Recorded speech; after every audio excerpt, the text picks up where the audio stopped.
In this video, I'm going to be seeing if your camera really is as expensive as you think it is. Have camera prices really increased that much compared to what they used to be? Well, join me and find out. Roll titles.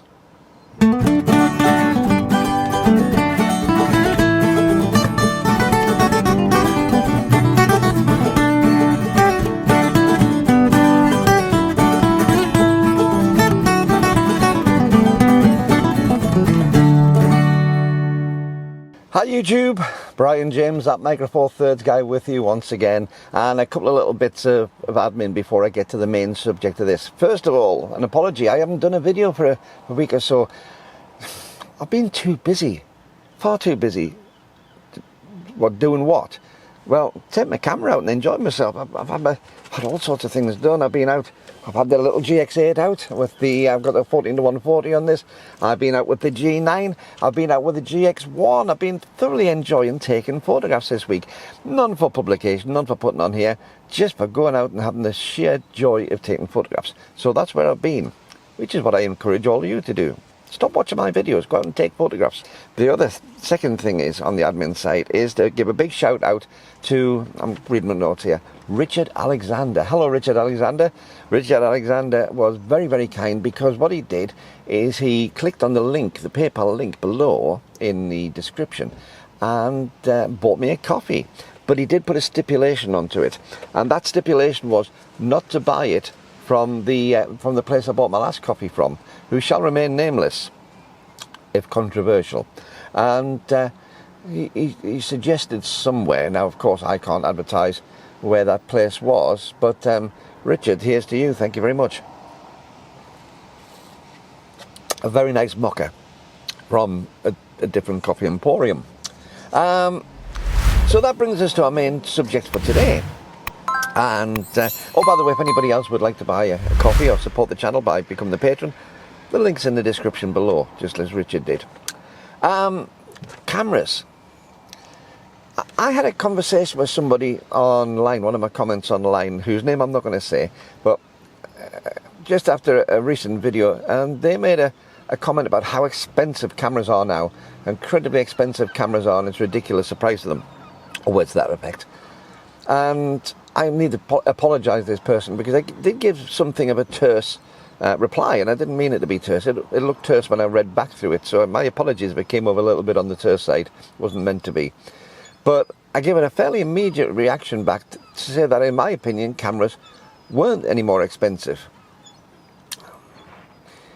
So I thought, well, I've got to justify what I've said to this person, and I'm going to double check for myself, because it got me really thinking. I was thinking to myself, well, I've made this brash statement about the fact that in real terms they're not more expensive, but come on, Brian, you've got to back it up. And if you're wrong, admit you're wrong, because you may be wrong.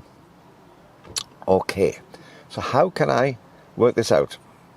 Well, next Sunday, I'm 62 years old next week. I can't believe that. I can't believe it's 62 years I've been on this planet almost.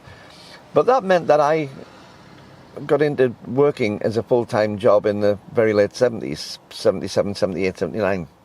And if I take 79, when I bought my Olympus OM1 as an example, let's do some figures on that, as the Brits would say, let's do the maths. And as my American cousins would say, let's do the math, without the S. It's harder to say that when you've got no tooth, math. However, I'm going to do a quick comparison, because we're talking about the OM1. Now, the OM1 is the current OMDS flagship camera. It really is. It's a professional grade camera. It's fully featured, and as such, it is the top of the range and reasonably expensive. But in December 1979, I left the shop I was working at. I used to sell hi-fi and TV at a place called JG Windows in Newcastle, Central Arcade in Newcastle. This isn't a plug for them, but they were just absolutely wonderful to me, and a big hello to anybody who works at Windows, or used to work at Windows, may know me. Good times, good times. But when I left there in 1979, December 79, to join the Royal Air Force, I remember my wage. I've actually got copies of my wage slips from then. And I was working a 40-hour week. And at the time I was getting £36 and 36 pence take-home wage. Now I'm going to do this all in in pounds and shillings and pence and things, but for any of the viewers from around the world, inflation's been about the same. If I compare prices for Americans and British, the Americans have always been able to get goods slightly cheaper than us overall, but not a great deal. And whenever there's been a comparison, basically for goods in the UK, it's been basically a dollar-pound direct comparison, and that's been pretty much the way that it's been over the years. However, inflation in that time throughout most countries has been round about the same as an average, so between 79 and now. So my take-home wage, adjusted to a 37.5-hour week, which is what the common one is now, would give me £34.09. £34.09 would be my take-home wage after income tax and national insurance are taken out at source. That gives me an annual wage of £1,772.68. So an annual wage in 1979 of £1,772.68. Come forward through the years and let's see what the wages are like now. Well, according to Alexa, which I asked Alexa, I don't know what its sources were, but I asked Alexa what the average UK take-home wage was after income tax and national insurance. And the very nice lady on the end of my Alexa box, she's always there, it's always the same person, never gets any break. She said to me that it would be £27,394 per year. And that is on a 37.5-hour average week, which I did the adjustment on mine to give it right. If we take that, compared to the £1,772, we find that my take-home wage in 1979 is only 6.471% of the current take-home wage. Let's look at the cameras. My OM1. Now, it wasn't the top of the range in 1979. The OM2 had came out, and if I make anything wrong on this, I'm sure my friend Trevor will tell me, because I remember having the use of Trev's OM2 on a couple of occasions, and I had my OM1. But at the time, the OM1 was what I desired. It was a professional camera, and it was fully featured for its time. So bear in mind, it wasn't the most expensive camera in the Olympus range. That would have been, I don't know what the price was, I can't find the price for an OM2, maybe Trev could tell me, but I'm guessing it was somewhere around about £150 to £160, including taxes. My OM1 was £129, and that was from a company called Dixon's, who were one of the sort of the high volume chain sort of suppliers, and now part of Curry's PC World. So basically my camera was bought through one of the high volume places rather than a dedicated camera shop, although Dixon's were very much a dedicated camera shop in those days. That was £129. That came with a 50mm f1.8 Zwico lens, very nice construction, so basically the nifty 50, and that was what you got as a standard kit. £129 for the kit. So let's look at what we've got now, the OM1. And I've gone to Wex for these figures because Wex are very similar to what I've described insofar as being a high volume photographic based shop. So they're getting all the discounts and things they can. And it's equivalent, I would say, today. The problem is, the OM1 doesn't come with a lens, whereas my OM1 did. So I'm going to get equivalent. So the equivalent of that would be the 25mm f1.8 Zwico lens, and they are £379. So add that to the price of the camera, and we get, let's have a little look. The camera was £1,979, including VAT. The lens is £379, and that comes to a grand total of £2,358. So they get the OM1, the 50mm lens, equivalent to 25mm really, it is £2,358. There is another problem though. That's not how much the camera actually costs. In the UK, at source, we have a thing called VAT, value added tax added. And in 1979, it was 10% when I bought my camera. So 10% of what I paid went straight off the government. The camera manufacturers, the shops have no choice in that, that's what it did. So, to make it fair, I'm going to find out what for the real cost of the camera, I'm going to work out what the ex-VAT price was. So the £129 The ex-VAT, the price before VAT was added, was £118.17. So that's what my camera actually cost before the government took their slice on top. Now we've got the OM1 plus the 25mm lens at 2,358. If they take the VAT off at 20% now, 20%, not 10%, 20% they add, that leaves us with £1,965. So the price of the camera and lens is actually £10 cheaper than what the camera body would be alone with VAT on. So we're comparing £118.17 in 1979 to £1,965 for the camera in 2023.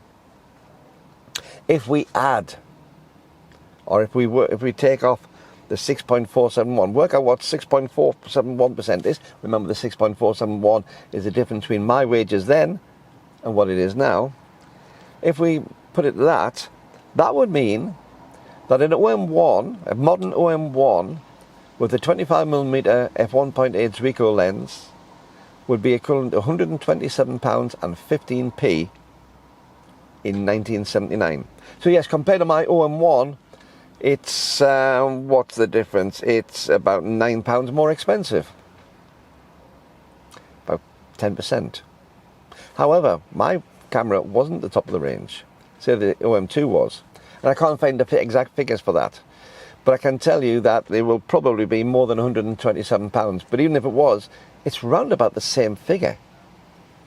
So, on pure figures, the top of the range Olympus Micro Four Thirds camera with a 50mm equivalent lens, now compared to the top of the range Olympus analog camera with a 50mm lens, they're almost identical price. Now that's great. Don't go away there though. We're not finished yet, because it's not really a fair comparison. And this is where I think the big difference comes in.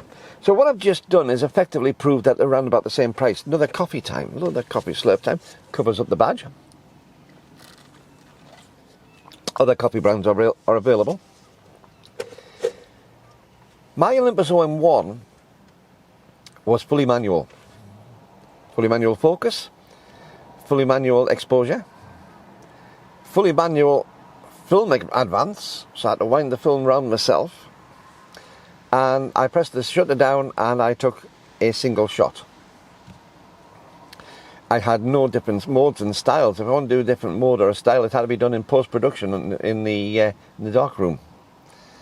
I could load up in advance with black and white or colour film or slide transparency film. And I would get, unless I bought extra equipment like a fancy high volume back, I could get up to 36 exposures on a film before I had to put another film in. That was a professional grade camera. David Bailey used to advertise Olympus cameras, and I remember that being the case. Now, the OM2, which was the flagship, was semi-automatic. It wasn't fully automatic. It didn't have autofocus at all. It had, I think, I'm hoping to be corrected by Trev, I think it was aperture priority. So you had that, but you didn't have speed, or the other way around. Whichever way around it was, you only had one semi-automatic mode. So you were very limited on that. No autofocus, one semi-automatic mode. It still was limited to 36 exposures. You're still limited to one shot per press of the shutter button. But you could buy accessories. We'll come to that in a moment. So just on that, I could take still photographs, and I could have 36 of them at a time, and it was pretty much manual.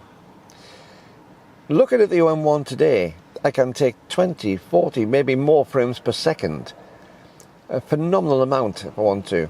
I can put all sorts of different creative styles in, add source in the camera. I can also just put out a raw image from the camera.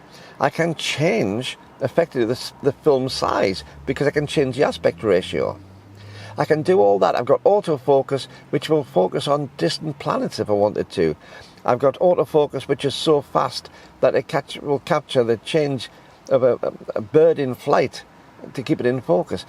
unbelievable facilities on it. When I press the shutter button down, as I say, I can take multiple exposures, but I can also change how it works. Yes, we did have a timer on my OM1, which was a little clockwork lever, which I would pull down. You could hear it buzzing away in the background until it released the mechanical shutter. Now I can change exactly how long I want it to be open, delayed for, have a fast or slow, and I can change the amount that I want it to be done. I can do all sorts of what I would have to do in post-production straight in the camera. I can sharpen up the image, I can blur the image. I don't have to change film, I can just switch to a black and white mode, and I've still got my original colour image if I wanted to be on the RAW. I can do all these things for effectively the same price. But that's not all. In 1979, Panasonic loaned us in the shop a video camera, which would go into TVs. This video camera came in two large boxes. One was a power supply, which was huge, real bad back sort of thing to lift it. That came with a great big umbilical cord, really thick cable, up to the camera, which was held on my shoulder, which was monochrome. 625 line monochrome camera. Didn't have autofocus, didn't have any of the other bits and pieces. My current cameras, and bear in mind I don't have an OM1, I still have an EM1 Mark II, and everything I've just described, the EM1 Mark II will do. Just OM1 does it more. The video capabilities are way, way beyond anything that camera would have done. That camera cost several £1,000s in 1979. So the OM1, before you've even taken a still photo, will do all this for you perfectly well. Video camera up to 4K. That's ultra high definition, way beyond what we even had technology-wise. I remember again in 1979 going off to the BBC in Newcastle to see a demonstration of high definition TV, which is about 1080p that we would see today, which is nowhere near the 4K. And we were amazed. Now that was a big TV on a stand, which was smaller than most TVs on the wall now, but it had all its electronics and a room next door in great big 19-inch racks. So that's what we had in so far as high definition TV. It's on the back of the camera. You can see it straight away. But that's comparing the top of the range to the top range. Let's take a little step down. Let's pretend we can't afford the professional camera, which I said is about the same. Because remember, in 1979, I couldn't afford a professional camera. I had to wait weeks saving up. I couldn't get credit. Credit wasn't easily available. Anybody can walk into a shop now with nothing in the pocket and still walk out with a brand new £2,000 camera. I couldn't do that. I had to wait weeks and weeks and weeks. £34 into 129. You do the math on that. But say we want to go down. We don't want to compare this hyper expensive OM1 digital camera that we have now. Let's say we can only afford, say, an EM10 Mark IV, the entry-level camera. Well, is that really fair? Well, for an EM10 from Wex, again, plus that highly expensive lens, the lens is over half the price of the camera. The camera is £649. Ex-VAT, ex-VAT, that's 540. Stick that 25mm lens on, and you get an ex-VAT price of the two for £856. So an EM1 Mark IV, which will do 4K video, which will do certainly up to about 5 to 10 frames a second, I haven't really tried it out properly, which has got all the other features in that I've said, but it's an entry-level camera. That would have been the equivalent in 1979. I would have paid £41.99p. Actually, rounded up, £42. £42 I would have paid for a camera. Will that do more than my OM1? My original 1979 OM1? My goodness, yes it will. So, the big question, is it more expensive to buy a camera now compared to then? Well, no. Buy an EM1 Mark IV. Buy yourself similar lens. By the way, the EM1 Mark IV is a kit with the 14 to 42, which encompasses that lens, is considerably cheaper than I've just said. So to get a zoom lens, and I couldn't afford a zoom lens for my camera, they're horrendously expensive. So to get a zoom lens, so that's equivalent to a 28 to 84mm zoom, if I'd gotten it on my OM1, it's cheaper than I've just said. It's cheaper than the equivalent of £42. So tell me what you think. Do you seriously now believe cameras are a lot more expensive than it used to be, because I personally think that we are in a golden age of being able to take fantastic photographs, fantastic quality, for effectively a reasonable price, even if you're buying Pro Kit. Let me know in the comments below. I'd love to see what your thoughts are. But until the next time, this is Brian James. I'm Mega 4/3 guy saying, keep on taking your camera out, keep on having fun with your cheap photography. See you next time. Bye bye.